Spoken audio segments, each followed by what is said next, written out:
In today's video, I'm going to teach you how to change a campaign name in Mailerlite. We'll walk through this process step by step, so even if you're new to Mailerlite, you'll be able to follow along easily. Changing your campaign name is especially helpful for keeping your workspace organized and for making sure you and your team always know exactly what each campaign is about at a glance.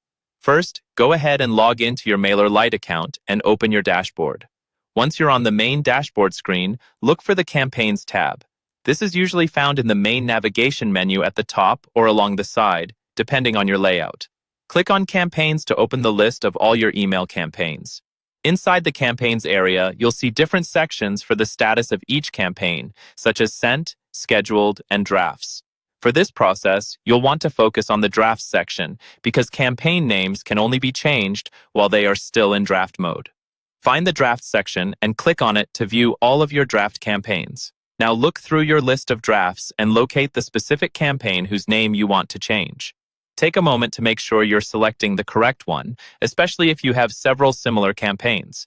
Next to your chosen campaign, you'll see options such as a small downward arrow, a menu icon, or an edit button, depending on how your Mailerlite account is currently displaying options. Click on that arrow or the edit button to open the drop-down or menu for that specific campaign. From the options that appear, select Rename. This will open a field where you can type in a new internal name for your campaign.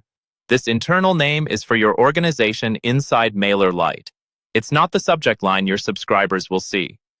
Because of that, it's a good idea to choose a clear, descriptive name, like the purpose of the campaign, the audience segment, or the date range. Once you've entered your new campaign name and you're happy with it, click Save to confirm the change. Mailerlite will update the internal name, and you should now see the new name listed in your Drafts section. That's all there is to it. You've successfully changed the campaign name in Mailerlite, helping keep your email marketing projects neat, clear, and easy to manage.